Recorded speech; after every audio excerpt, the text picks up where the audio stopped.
आज से हम स्टार्ट करने जा रहे हैं जनरल ऑर्गेनिक केमिस्ट्री यानी जीओसी की कंप्लीट सीरीज़। ये रहेगी जेई और नीट के सिलेबस के अकॉर्डिंग। और लेवल क्या रहेगा, बिल्कुल बेसिक से स्टार्ट करेंगे और हाई एडवांस लेवल तक इसको लेकर जाएंगे। जीओसी जो होती है वो ऑर्गेनिक केमिस्ट्री की आत्मा होती है। बिना इसको समझे ऑर्गेनिक केमिस्ट्री को समझना बहुत ही मुश्किल हो जाता है। तो बहुत ही अच्छे से और बहुत ही डिटेल में सरल भाषा में इसको समझाने की मैं आपको ट्राई करूंगा। कवर क्या करेंगे, सबसे पहले थ्योरी देखेंगे और कॉन्सेप्ट्स को समझेंगे। बिना कॉन्सेप्ट्स को समझे कुछ भी पॉसिबल नहीं होगा सॉल्व करना। और फिर क्वेश्चन में उन कॉन्सेप्ट्स को अप्लाई कैसे करना है वो भी देखेंगे। उसके बाद प्रीवियस ईयर क्वेश्चन जो आ रखे हैं वो भी यहीं सॉल्व करेंगे। जैसे जैसे टॉपिक पढ़ते रहेंगे वैसे ही हम क्या करेंगे, क्वेश्चन साथ में प्रीवियस ईयर वाले लगाते चल जाएंगे ताकि हमको पता लग जाए कि कॉन्सेप्ट जो हमने पढ़े हैं उससे पीवाईक्यू सॉल्व हो भी रहे हैं कि नहीं हो रहे हैं। तो स्टार्ट करते हैं जीओसी का लेक्चर नंबर 1। पूरी ऑर्गेनिक केमिस्ट्री में एक ही एलिमेंट को सबसे ज़्यादा समझना है, वो है कार्बन। और कार्बन जो है अलग अलग टाइप से बॉन्डिंग बनाता है। कार्बन के साथ ही सिंगल बॉन्ड बनाता है, कार्बन डबल बॉन्ड का फॉर्मेशन भी करता है और कार्बन ट्रिपल बॉन्ड का फॉर्मेशन भी करता है। कार्बन हाइड्रोजन के साथ भी बॉन्ड बनाता है, कार्बन नाइट्रोजन के साथ, सल्फर के साथ, फॉस्फोरस के साथ, सबके साथ बॉन्डिंग शो करता है। लेकिन जो ये बॉन्डिंग होती है वो किस टाइप की होती है, कोवलेंट बॉन्डिंग होती है। और कोवलेंट बॉन्ड भी हमारे पास दो टाइप से होते हैं, एक होता है नॉन पोलर कोवलेंट बॉन्ड, एक होता है polar covalent bond. Non polar covalent bond में क्या होगा, जो इलेक्ट्रोनेगेटिव डिफरेंस होगी दो एटम में वो नियरली इक्वल टू 0 होनी चाहिए। और पोलर कोवलेंट बॉन्ड में क्या होगा, इलेक्ट्रोनेगेटिव डिफरेंस जो है वो 0 के अप्रॉक्स नहीं होगी, उसमें कुछ डिफरेंस होगी, यानी कोई वैल्यू जो है एग्जिस्ट करेगी, तब वो पोलर कोवलेंट बॉन्ड हम बोलेंगे।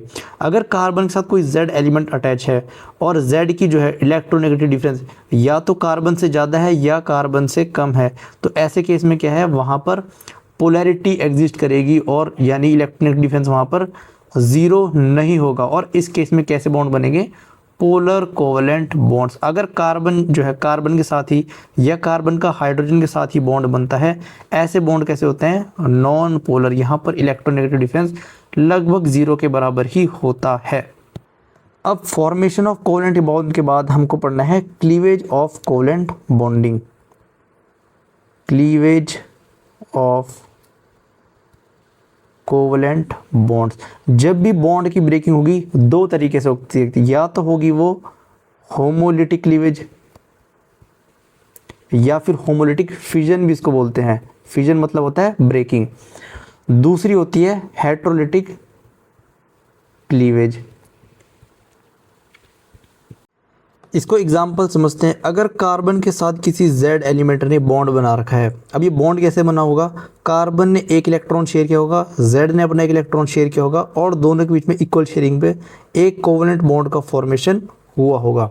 अगर जब बॉन्ड ब्रेक करेंगे तो कैसे होगी, अगर ये कार्बन अपना इलेक्ट्रॉन लेके वापस चला जाए, ये Z अपना इलेक्ट्रॉन लेके वापस चला जाए, फॉर्मेशन क्या होगी, कार्बन पे अपना इलेक्ट्रॉन है और Z पर अपना इलेक्ट्रॉन है, जो शेयर किया था वो इलेक्ट्रॉन को वापस मिल जाए इक्वली बिल्कुल।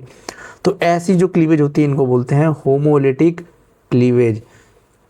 हेट्रोलिटिक में होगा, अगर कार्बन के साथ किसी Z ने बॉन्ड बना रखा है, शेयरिंग तो बराबर हुई थी, लेकिन जब क्लीवेज होने का टाइम आया, या तो कार्बन या दोनों ही इलेक्ट्रॉन ले ले अपने, और कार्बन पे एक इलेक्ट्रॉन खुद का था, एक इलेक्ट्रॉन Z का हो जाए, यानी जब दो इलेक्ट्रॉन आ जाएंगे कार्बन पे, इसको हम लिखते हैं नेगेटिव। और Z ने अपना क्या इलेक्ट्रॉन को लूज किया है तो Z पर आ जाए पॉजिटिव।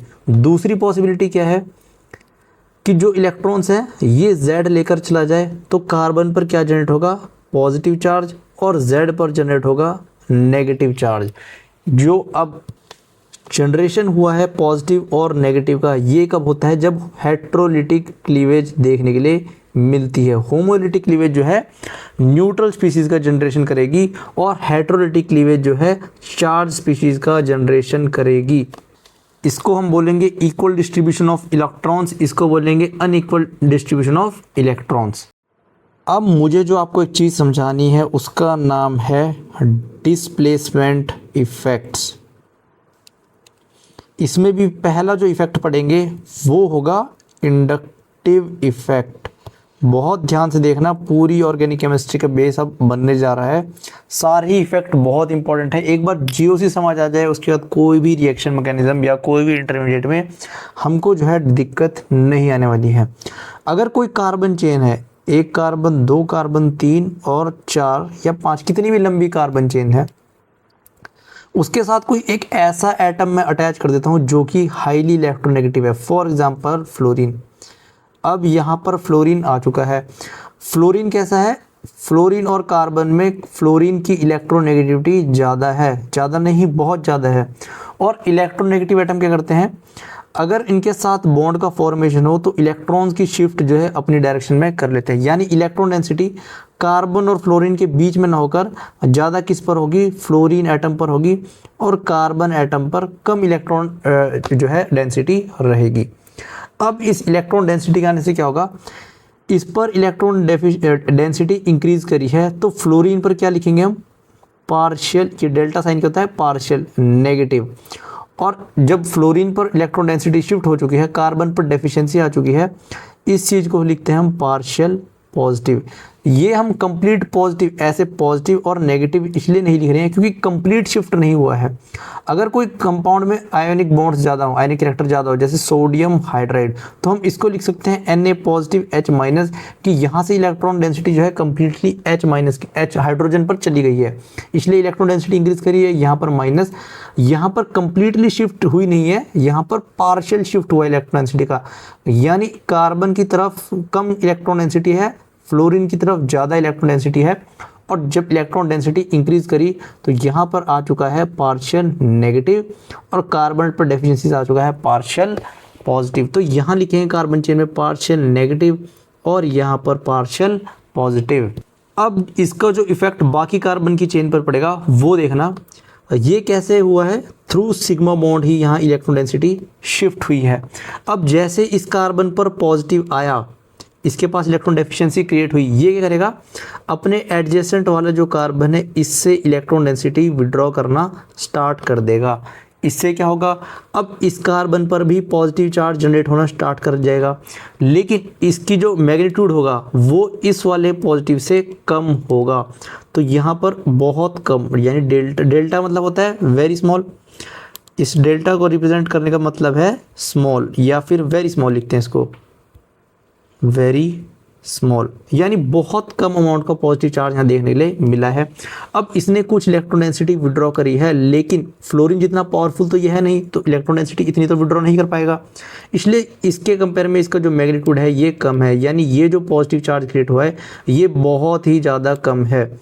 इसका मैग्नीट्यूड अगर बात करते हैं तो डेल्टा पॉजिटिव का मैग्नीट्यूड ज़्यादा है, डेल्टा पॉजिटिव का मैग्नीट्यूड कम है।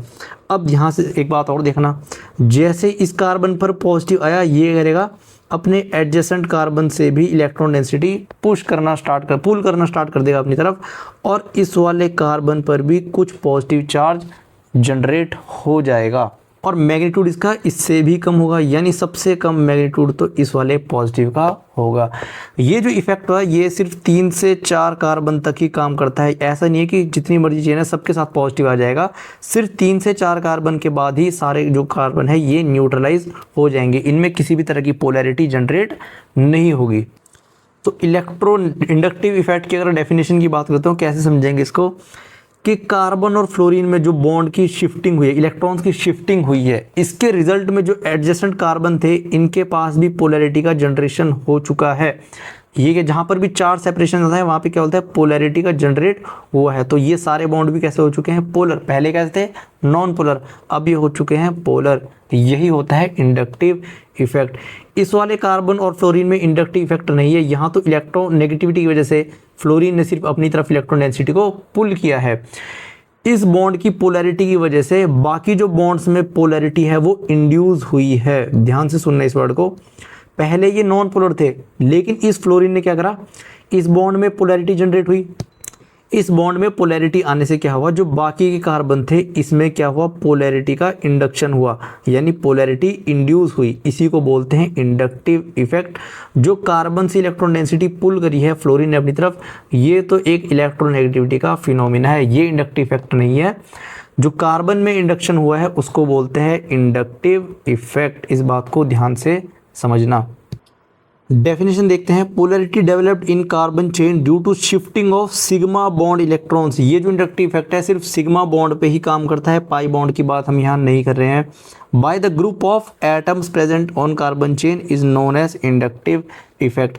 यहाँ पर सिंगल एटम है, हो सकता है ऐसी जो कोई ग्रुप भी हो, जैसे साइनाइड अगर ग्रुप देता तो वो भी जो है सेम इफेक्ट ही कार्बन चेन पर लगाता है। इसको भी थोड़ा और डिटेल में भी पढ़ेंगे। आई होप यहाँ तक कोई डाउट नहीं होगा। अब एक एग्जांपल समझते हैं। ये हाइड्रोजन है, ये फ्लोरीन है। फ्लोरीन इलेक्ट्रोनेगेटिव है, इलेक्ट्रॉन डेंसिटी को अपनी तरफ पुल कर लेगा। इस पर आ जाएगा पार्शियल नेगेटिव, हाइड्रोजन पे चला जाएगा पार्शियल पॉजिटिव। क्वेश्चन है क्या यहाँ पर इंडक्टिव इफेक्ट लग रहा है या फिर नहीं। अगर इंडक्टिव इफेक्ट को ध्यान से देखते हैं तो क्या था वो, अगर मॉलिक्यूल में पोलैरिटी जनरेट हो रही है उसकी वजह से क्या बाकी के कंपाउंड पे क्या फ़र्क पड़ रहा है, बाकी की चेन पे क्या फ़र्क पड़ रहा है, वो इंडक्टिव इफेक्ट था। यहाँ पर हाइड्रोजन के आगे तो कोई मॉलिक्यूल या कोई भी कार्बन चेन या कोई भी और दूसरा एटम प्रेजेंट नहीं है जिसके हम सिग्मा बॉन्ड पे इफेक्ट देख सकें। तो यहाँ पर हम बोलेंगे इंडक्टिव इफेक्ट बिल्कुल भी नहीं लग रहा है। ये जो चार सेपरेशन आया है ये किसकी वजह से आया है, इलेक्ट्रोनेगेटिविटी की वजह से, क्योंकि फ्लोरीन हाई इलेक्ट्रोनेगेटिव है। अगर दूसरे एग्जांपल की बात करते हैं CH3F, तो क्या यहाँ पर इंडक्टिव इफेक्ट लगेगा। फ्लोरीन के पास इलेक्ट्रोनेगेटिव ज़्यादा है, ये रखेगा partial negative, carbon partial positive. अब हमको क्या देखना है कि जो ये कार्बन पर पार्शियल पॉजिटिव जनरेट हुआ है क्या इसकी वजह से इंडक्टिव इफेक्ट लगेगा। अब हम क्या सोच रहे होंगे कि यहाँ पर कोई कार्बन तो है नहीं तो यहाँ इंडक्टिव इफेक्ट नहीं होना चाहिए, लेकिन यहाँ पर क्या है, सिग्मा बॉन्ड के थ्रू हाइड्रोजन अटैच है। यहाँ पर ये हाइड्रोजन और कार्बन का बॉन्ड कैसा था, एक जब मीथेन का एग्जांपल लेते हैं तो कार्बन और हाइड्रोजन के बॉन्ड कैसे होते हैं, नॉन पोलर, यानी इलेक्ट्रोनेगेटिव डिफरेंस यहाँ पर लगभग 0 ही होता है। लेकिन जैसे ही फ्लोरीन लगा यहाँ पर, इसने इलेक्ट्रॉन डेंसिटी पुल करी अपनी तरफ, पार्शियल नेगेटिव, कार्बन पर जनरेट हो चुका है पार्शियल पॉजिटिव। अब ये कार्बन का पार्शियल पॉजिटिव इन हाइड्रोजन से इलेक्ट्रॉन डेंसिटी को विड्रॉ करेगा, यानी इन हाइड्रोजन पर पार्शियल पॉजिटिव का जनरेशन ये कार्बन करना स्टार्ट कर देगा। जो बॉन्ड पहले क्या थे, नॉन पोलर थे, इस कार्बन फ्लोरीन की वजह से क्या हो चुके हैं, वहाँ पर पोलैरिटी इंड्यूस हो चुकी है। और जब भी क्या बोला है, पोलैरिटी इंड्यूस होगी वो क्या होगा, इंडक्टिव इफेक्ट। तो जो CH3F मॉलिक्यूल है यहाँ पर बिल्कुल इंडक्टिव इफेक्ट काम कर रहा है। अब जो इंडक्टिव इफेक्ट होता है ये दो टाइप का होता है, एक होता है -I, एक होता है प्लस आई इफेक्ट। -I में क्या है, अगर कार्बन चेन से, कोई भी कार्बन चेन, इसको ऐसे लिखते हैं, कार्बन की चेन है और कोई एक ऐसा एटम लगा हुआ है जिसकी इलेक्ट्रोनेगेटिविटी कार्बन से ज़्यादा है, Z की इलेक्ट्रोनेगेटिविटी कार्बन से ज़्यादा है, तो ये अपने डायरेक्शन में इलेक्ट्रॉन डेंसिटी को पुल करेगा, तो सारी ही जगह पुल होना स्टार्ट होगा और कार्बन पर क्या होगा, जनरेट पार्शियल पॉजिटिव चार्ज का जनरेशन। ये केस की बोलेंगे हम कि -I इफेक्ट है, जहाँ पर इलेक्ट्रॉन डेंसिटी कार्बन चेन से इलेक्ट्रोनेगेटिव एटम की तरफ शिफ्ट हो रही है, ये होता है -I इफेक्ट। +I इसका अपोजिट है, अगर कोई कार्बन चेन से ऐसा एलिमेंट अटैच हो जाए जिसकी कार्बन की इलेक्ट्रोनेगेटिविटी ज़्यादा हो जाए Z वाले एलिमेंट से, तो क्या होगा, इलेक्ट्रॉन डेंसिटी कार्बन अपनी तरफ पुल करना स्टार्ट कर देंगे। तो यहाँ पर पार्शियल नेगेटिव और नेगेटिव, मैग्नीट्यूड क्या होगा ना, नेगेटिव इस वाले का सबसे ज़्यादा होगा, उसके बाद इसका और सबसे लास्ट में इसका, यानी ये इस कार्बन पर सबसे ज़्यादा नेगेटिव यानी इलेक्ट्रॉन डेंसिटी सबसे ज़्यादा इसी कार्बन पर देखने के लिए मिलेगी। अब कौन से ग्रुप -I इफेक्ट लगाएंगे, कौन से ग्रुप +I इफेक्ट लगाएंगे, इनको भी हम डिटेल में अच्छे से पढ़ेंगे बिल्कुल। पर अभी जो हम मेरे को पढ़ाना है वो है magnitude of I effect, inductive effect. जो इंडक्टिव इफेक्ट होता है ये डिस्टेंस डिपेंड होता है, और मतलब जितना ज़्यादा इफेक्ट वो डिपेंड करेगा डिस्टेंस के ऊपर। जैसे दिखा ही दे रहा था कि जहाँ पर एटम सबसे पास है उस कार्बन की इलेक्ट्रॉन डेंसिटी सबसे ज़्यादा पुल हो रही है, उसके बाद जितना दूर है, जैसे जैसे इससे दूर जाते जा रहे हैं हमारी क्या हो रहा है, इंडक्टिव इफेक्ट कम होता चला जा रहा है, यानी ये डिस्टेंस डिपेंडेंट इफेक्ट है। Magnitude of I is inversely proportional with distance जैसे जैसे बढ़ेगा इंडक्टिव इफेक्ट की वैल्यू कम होती चली जाएगी, या इंडक्टिव इफेक्ट का मैग्नीट्यूड जो है वो कम होता चला जाएगा, इन्वर्स रिलेशन दोनों में। अब इंडक्टिव इफेक्ट जो हम कैलकुलेट करते हैं वो हाइड्रोजन के रिस्पेक्ट में करते हैं। हाइड्रोजन के इंडक्टिव इफेक्ट 0 मानते हैं। अब इससे जो ज़्यादा इफेक्ट लगाएंगे वो होंगे माइनस आई वाले, जो हाइड्रोजन से कम इफेक्ट लगाएंगे इनको हम बोलेंगे प्लस आई इफेक्ट वाले ग्रुप। हाइड्रोजन को कंसीडर करा जाता है ना वो इलेक्ट्रॉन डेंसिटी को पुश करेगा ना ही इलेक्ट्रॉन डेंसिटी की तरफ मतलब। नेक्स्ट है order of minus I effect. ये माइनस आई इफेक्ट का ऑर्डर लिखा हुआ है जो कि बहुत काम आएगा जब क्वेश्चन को सॉल्व करेंगे। OR2 पॉजिटिव का सबसे ज़्यादा माइनस आई इफेक्ट रहेगा, फिर NR3 positive, SR2 positive. R जो है एल्काइल चेन है, कोई भी कार्बन की चेन हो सकती है, कितनी भी नंबर ऑफ कार्बन की हो सकती है, डिपेंड करेगा क्वेश्चन में वो कितना देता है। NH3 पॉजिटिव, उसके बाद NO2 positive, SO2R, CN, S double bond O, देखो S double bond O, AR मतलब फिनाइल रिंग और यहाँ पे कोई चेन लगी हुई होगी तो इसकी जो है minus I value carboxylic acid से भी ज़्यादा रहेगी। Fluorine, chlorine, bromine, iodine, OPH, यहाँ पे कोई कार्बन चेन रहेगी, ऑक्सीजन और फिनाइल, तो ये माइनस आई इफेक्ट ऐसे लगाएगा। उसके बाद है एस्टर, उसके बाद है ketone, C double bond OR, यहाँ पर कोई भी carbon chain, SH, SR, OH, C triple bond CR, phenyl मतलब बेंजीन रिंग, और C ट्रिपल बॉन्ड CR2। अब थोड़ी बात करते हैं प्लस आई इफेक्ट की। प्लस आई इफेक्ट कौन कौन से ग्रुप लगाएंगे और कैसे लगाएंगे। अगर कोई कार्बन चेन है, Z एक एटम है जिसकी इलेक्ट्रोनेगेटिविटी कार्बन से कम है, यानी कार्बन ज़्यादा इलेक्ट्रोनेगेटिव है Z से। ऐसे केस में क्या होगा, जो इलेक्ट्रोडेंसिटी है वो Z की तरफ से कार्बन चेन की तरफ पुल होना स्टार्ट हो जाएगी। इस कार्बन पर आएगा पार्शियल नेगेटिव और इस कार्बन पर और पार्शियल नेगेटिव, यानी मतलब डेल्टा की वैल्यू तो कम है, इस पर भी नेगेटिव। जो मैग्नीट्यूड होगा नेगेटिव चार्ज का वो होगा कार्बन 1 पर सबसे ज़्यादा, यहाँ पर सबसे ज़्यादा नेगेटिव का जनरेशन होगा। उसके बाद यहाँ पर पार्शियल नेगेटिव सबसे ज़्यादा होगा और यहाँ पर सबसे पार्शियल नेगेटिव सबसे कम होगा, तो ये ऑर्डर बनेगा मैग्नीट्यूड का। अब कौन से ग्रुप हैं जो प्लस आई इफेक्ट लगाते हैं उनको भी देखते हैं। अगर OH ग्रुप की बात करते हैं, अगर ये कार्बन चेन से जुड़ा हुआ है OH तो कैसा इफेक्ट लगाता है, माइनस आई इफेक्ट। लेकिन अगर इसका हाइड्रोजन बाहर निकाल दे, यहाँ से H पॉजिटिव का लॉस हो जाए और ऑक्सीजन पर नेगेटिव चार्ज का जनरेशन हो जाए, तब ये माइनस आई इफेक्ट नहीं लगाता है। ऐसे केस में ये प्लस आई इफेक्ट लगाता है। अगर ऑक्सीजन पर इलेक्ट्रॉन डेंसिटी सिग्निफिकेंटली इंक्रीज कर जाए तो ये माइनस आई इफेक्ट जगह प्लस आई इफेक्ट लगाना स्टार्ट कर देता है।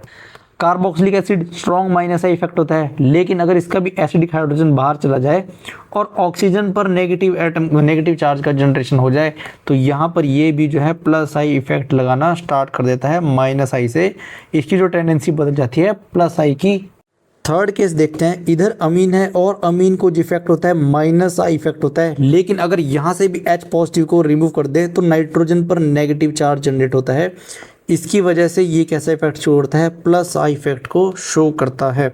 दूसरा है इन एल्काइल ग्रुप्स। अब एल्काइल ग्रुप्स जो है हमारे पास, जैसे कार्बन के ग्रुप से CH3 हो गया, CH2, CH3, ये जितने भी एल्काइल ग्रुप्स हैं ये भी कैसा इफेक्ट छोड़ते हैं, प्लस आई इफेक्ट।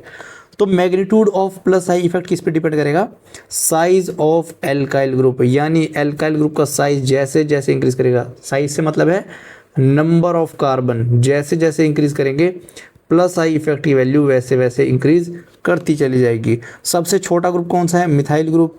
अगर यहाँ पर किसी कार्बन चेन से लग जाए तो इसके मैग्नीट्यूड सबसे कम होगा। यहाँ पर 2 कार्बन है, इधर 3 कार्बन है, ऐसे इंक्रीज करती हुई चेन अगर 4 कार्बन 5 कार्बन, तो नंबर ऑफ कार्बन जैसे जैसे इंक्रीज करते चले जाएंगे, जो मैग्नीट्यूड है प्लस आई का ये भी इंक्रीज करता चला जाएगा। दूसरा केस क्या है, अगर आइसोमरिक एल्काइल ग्रुप दे रखे हों, फॉर एग्जांपल यहाँ पर 4 कार्बन का एल्काइल ग्रुप बना रखा है, इसमें कैसे चेक करेंगे, जो मैग्नीट्यूड है प्लस आई इफेक्ट का वो डायरेक्टली प्रोपोर्शनल होगा नंबर ऑफ ब्रांच के। जैसे जैसे ब्रांच इंक्रीज करेगी वैसे ही प्लस आई का इफेक्ट का जो मैग्नीट्यूड है वो इंक्रीज करता चला जाएगा। इसको भी एग्जांपल से देखते हैं। यहाँ पर 4 कार्बन है लेकिन चेन कैसी है, लीनियर। यहाँ पर भी 4 कार्बन है लेकिन यहाँ पर एक ब्रांच दिखाई दे रही है, तो एक ब्रांच आने से क्या हुआ, इसका जो प्लस आई इफेक्ट है वो इससे ज़्यादा हो चुका है जिसमें लीनियर चेन है। यहाँ पर 2 चेन आ चुकी हैं, एक कार्बन ये रहा, एक ये रहा, तो 2 कार्बन की ब्रांच आ चुकी है, चेन नहीं सॉरी ब्रांच। यहाँ पर 2 ब्रांच हो चुकी है। यहाँ पर एक है, तो एक से बढ़िया जो प्लस आई इफेक्ट है वो ये शो कर रहा है, यानी इसका जो प्लस आई इफेक्ट होगा वो इसके कंपेयर में स्ट्रॉन्ग होगा।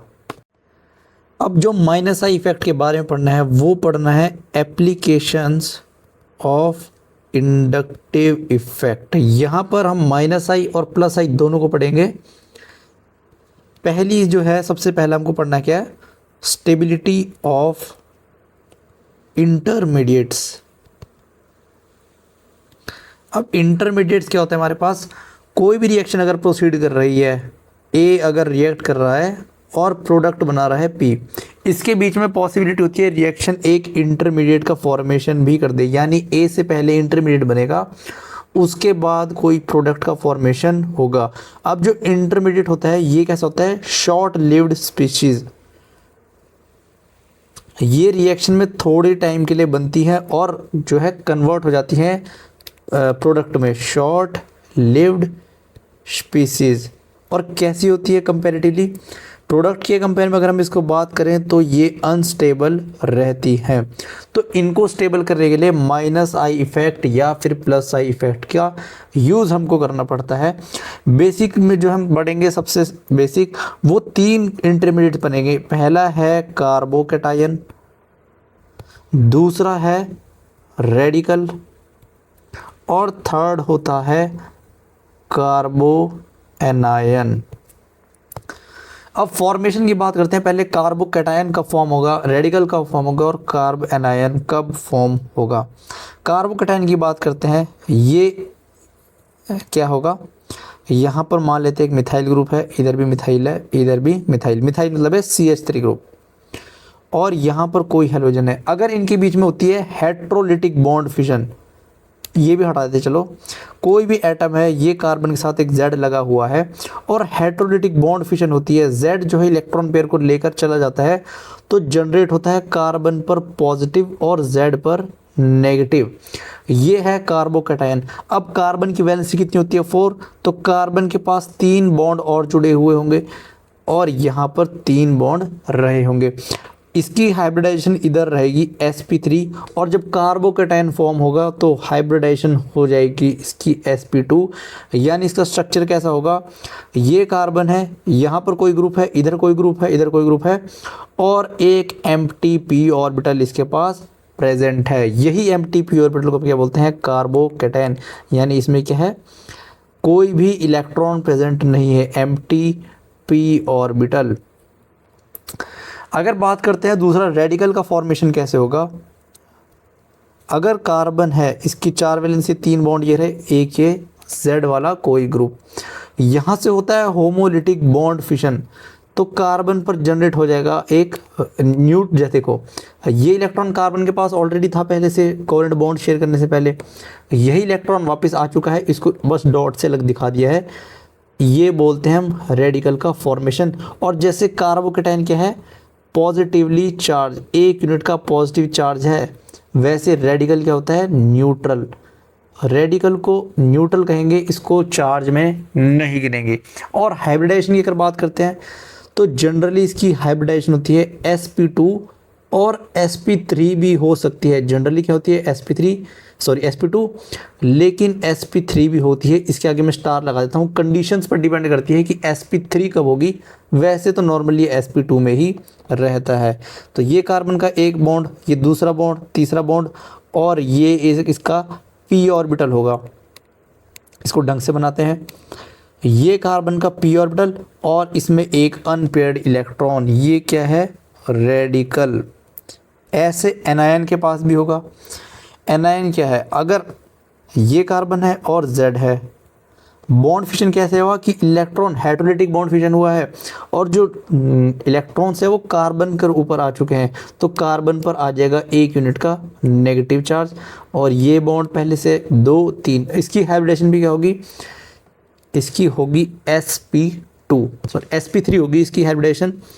ये जो नेगेटिव चार्ज है ये रहता है sp3 लो में, पहले sp3 की शेप बना लेते हैं, ये sp3 लोब है और यहाँ पर एक पेयर्ड इलेक्ट्रॉन होगा। ये 3 ग्रुप पहले से लगे हुए हैं और ये है sp3। तो कार्ब एनायन जब बनेगा इसकी हाइब्रिडाइजेशन sp3 होगी जनरली, लेकिन कुछ कंडीशंस में ये भी sp2 हाइब्रिडाइजेशन में चला जाएगा। इसके आगे भी स्टार लगा देते हैं कि कार्ब एनायन वैसे तो sp3 होता है, लेकिन कुछ कंडीशंस की वजह से ये sp2 भी हो जाता है। कौन सी कंडीशंस हैं वो आगे हम उनको भी डिस्कस कर लेंगे। तो यहाँ से हमको पता चलता है कोई भी कोवलेंट बॉन्ड है वो दो तरीके से टूट सकता है, या तो वो हेटेरोलिटिकली ब्रेक करेगा या वो होमोलिटिक ब्रेक करेगा। दूसरा कोई पॉसिबिलिटी नहीं है बॉन्ड ब्रेक होने का। तो टोटल हमारे पास क्या होना चाहिए, तीन ही इंटरमीडिएट होने चाहिए। एक है कार्बोकैटायन, एक है कार्ब एनायन और एक है रेडिकल। सिर्फ तीन ही टोटल हमारे पास क्या होने चाहिए, इंटरमीडिएट होने चाहिए। लेकिन जब हम इंटरमीडिएट्स को और अच्छे से पढ़ते हैं तो वहाँ एक इंटरमीडिएट और कार्बीन का इंट्रोडक्शन देखने के लिए मिलता है। तो कार्बीन्स का फॉर्मेशन कैसे हो रहा है, जब ऑलरेडी जब दो ही पॉसिबिलिटी है बॉन्ड ब्रेक की, या तो होमोलिटिक क्लीवेज होगी या हेटेरोलिटिक क्लीवेज होगी। तो कार्बीन का फॉर्मेशन कैसे हो रहा है इसको भी देखेंगे। और एक दूसरा इंटरमीडिएट आता है बेंजाइन, ये कुछ अलग ही इंटरमीडिएट देखने के लिए मिलता है, तो वो भी देखेंगे। जब बेसिक यही है तो ये और इंटरमीडिएट का फॉर्मेशन कहाँ से होता है वो भी चर्चा करेंगे। अगर बात करते हैं फंडामेंटल इंटरमीडिएट्स की, तो यही तीन फंडामेंटल इंटरमीडिएट्स हैं, इनके कॉम्बिनेशन से ही जो है ये सब इंटरमीडिएट और फॉर्म होते हैं। यानी टोटल तो और भी इंटरमीडिएट्स हैं, लेकिन जो सबसे फंडामेंटल है, सबसे बेसिक है इंटरमीडिएट्स, वो यही तीन है, कार्बोकैटायन, कार्ब एनायन और फ्री रेडिकल्स। कार्बीन्स और बेंजाइन का फॉर्मेशन कैसे होगा वो भी हम जो आने वाले लेक्चर से उसमें डिटेल में चर्चा करेंगे। तो सबसे पहले डिस्कस करते हैं कार्बोकैटायन के ऊपर। कार्बोकैटायन पर इंडक्टिव इफेक्ट का क्या असर आता है। कार्बोकैटायन कैसी स्पीसीज है, एक इलेक्ट्रॉन डेफिशिएंट स्पीसीज है। ये कार्बन पर पॉजिटिव, यहाँ पर लगा दिया हाइड्रोजन, यहाँ हाइड्रोजन और ये भी हाइड्रोजन। अब अगर हम इस हाइड्रोजन को रिप्लेस करते हैं एक मिथाइल से, मिथाइल मतलब CH3 ग्रुप, यहाँ पर लग चुका है CH3। अगर इंडक्टिव इफेक्ट की बात करते हैं तो यहाँ पर इलेक्ट्रॉन डेफिशिएंसी है, और इलेक्ट्रॉन डेफिशिएंसी को दूर कौन चाहिए करेगा, अगर इलेक्ट्रॉन डेंसिटी इंक्रीज होनी स्टार्ट हो जाए। अगर इस कार्बन पर इलेक्ट्रॉन डेंसिटी इंक्रीज करे तो ये पॉजिटिव चार्ज है, इलेक्ट्रॉन डेफिशिएंसी जो क्रिएट हुई है ये स्टेबलाइज होना स्टार्ट हो जाएगा। तो अगर हम बात करते हैं हाइड्रोजन और मिथाइल में कंपैरिजन करके, तो प्लस आई इफेक्ट किसका ज़्यादा होता है, मिथाइल का हाइड्रोजन से ज़्यादा होता है।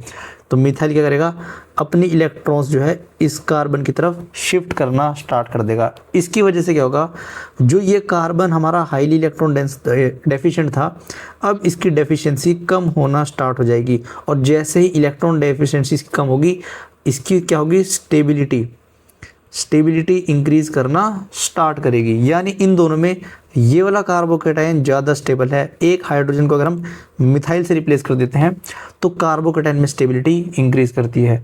अब एक हाइड्रोजन और है, अगर हमने इसको भी रिप्लेस कर दिया, एक मिथाइल यहाँ पर ऑलरेडी है, यहाँ पर भी मिथाइल से रिप्लेस कर दिया, यहाँ पर हाइड्रोजन और यहाँ पॉजिटिव, तो ये वाला मिथाइल भी प्लस आई इफेक्ट लगा रहा है और ये वाला मिथाइल भी प्लस आई इफेक्ट लगा रहा है। तो जो कार्बन पे डेफिशिएंसी है ये और डिक्रीज करना स्टार्ट कर देगी, क्योंकि इलेक्ट्रॉन डेंसिटी की पूर्ति कौन कर रहा है, यहाँ से ये दोनों methyl group plus I effect से इलेक्ट्रॉन्स जो है इस कार्बन पर पुश कर रहे हैं, तो इसकी इलेक्ट्रॉन डेफिशिएंसी कम हो रही है। स्टेबिलिटी की बात करें तो अब ये ज़्यादा स्टेबल होना स्टार्ट हो जाएगा। अब एक हाइड्रोजन और बच रहा है, इसको भी अगर हम रिप्लेस कर देते हैं मिथाइल से, यहाँ पर भी CH3, यहाँ पर भी CH3 और यहाँ पर पॉजिटिव। अब यहाँ पर तीन मिथाइल ग्रुप जो है अपना प्लस आई इफेक्ट लगा रहे हैं, यानी ये कार्बोकैटायन को सबसे ज़्यादा स्टेबलाइज करेंगे। तो ऑर्डर ऑफ स्टेबलाइजेशन, अगर ऑर्डर पूछता है क्वेश्चन में क्या हो जाएगा, कार्बोकैटायन की स्टेबिलिटी ही कंपेयर कराएगा, तो क्या लिखना है। अब देखो, एक कार्बन से अगर एक मिथाइल ग्रुप लग जाए, यहाँ पर कितना मिथाइल है, एक मिथाइल ग्रुप, अगर कार्बोकैटायन फॉर्म हो रखा है उसके एडजेसेंट वाले जो हाइड्रोजन रिप्लेस हो जाए और एक मिथाइल लग जाए, इसको बोलते हैं प्राइमरी कार्बोकैटायन। इसको ऐसे भी लिखते हैं, प्राइमरी कार्बोकैटायन। जब कार्बन से 2 मिथाइल ग्रुप लग जाए, जिस कार्बन पर कार्बोकेटायन फॉर्म है उससे 2 मिथाइल ग्रुप या 2 एल्काइल ग्रुप, जरूरी नहीं है मिथाइल लगे, कोई और एल्काइल ग्रुप भी लग जाए तो इसको क्या बोलेंगे, सेकेंडरी कार्बोकेटायन या फिर 2 डिग्री कार्बोकेटायन। अब यहाँ पर तीनों हाइड्रोजन रिप्लेस हो रखी हैं और CH3 लगा हुआ है, 3 मिथाइल ग्रुप लगे हैं, इसको बोलते हैं टर्सरी कार्बोकेटायन, 3 डिग्री कार्बोकेटायन या टर्सरी कार्बोकेटायन। स्टेबिलिटी की अगर बात करते हैं, प्लस आई इफेक्ट से 3 मिथाइल ग्रुप लगे हुए इस कार्बोकेटायन को सबसे ज़्यादा स्टेबलाइज करते हैं, फिर ये वाला, फिर ये, लास्ट में ये, तो ये जो होगा स्टेबिलिटी ऑर्डर होगा। अब अगर इस कार्बोकेटायन से कोई ग्रुप ऐसा जुड़ जाए, यहाँ पर मिथाइल, यहाँ मिथाइल, और यहाँ मैं लगा देता हूँ NO2। अब ये NO2 कैसा इफेक्ट लगाता है, माइनस आई इफेक्ट लगाता है। पहले ही यहाँ पर इलेक्ट्रॉन डेफिशिएंसी है और ये अगर इलेक्ट्रॉन डेंसिटी पुल करना स्टार्ट कर देगा तो इस कार्बन पर तो इलेक्ट्रॉन डेफिशिएंसी और इंक्रीज़ करना स्टार्ट कर जाएगी। पहले ही उसके पास इलेक्ट्रॉन नहीं देने के लिए ये साथ में इलेक्ट्रॉन डेंसिटी और विड्रॉ करना स्टार्ट कर देगा, तो कार्बोकेटायन क्या हो जाएगा, और भी ज़्यादा अनस्टेबल हो जाएगा। इसलिए जब कार्बोकेटायन का फॉर्मेशन होगा तो प्लस आई इफेक्ट वाले क्या करेंगे, उसको स्टेबलाइज करेंगे, और माइनस इफेक्ट वाले क्या करेंगे, उसको डीस्टेबलाइज करेंगे। तो जब भी हमको ऑर्डर निकालना होगा, क्वेश्चन में भी देखेंगे, जब ऑर्डर निकालना होगा कार्बोकेटायन का, तो जहाँ पर प्लस आई इफेक्ट वाले ग्रुप लगेंगे वो वाले स्टेबल होंगे माइनस आई इफेक्ट वालों से। माइनस आई इफेक्ट तो क्या करेगा, कार्बोकेटायन को ही अनस्टेबल कर देगा। अब इंडक्टिव इफेक्ट से आई होप समझ आया होगा कि कार्बोकेटायन की स्टेबिलिटी पर कैसा इफेक्ट पड़ता है। अगले लेक्चर में हम कार्ब एनायन और रेडिकल दोनों पे इफेक्ट समझेंगे, इंडक्टिव इफेक्ट का क्या रहता है।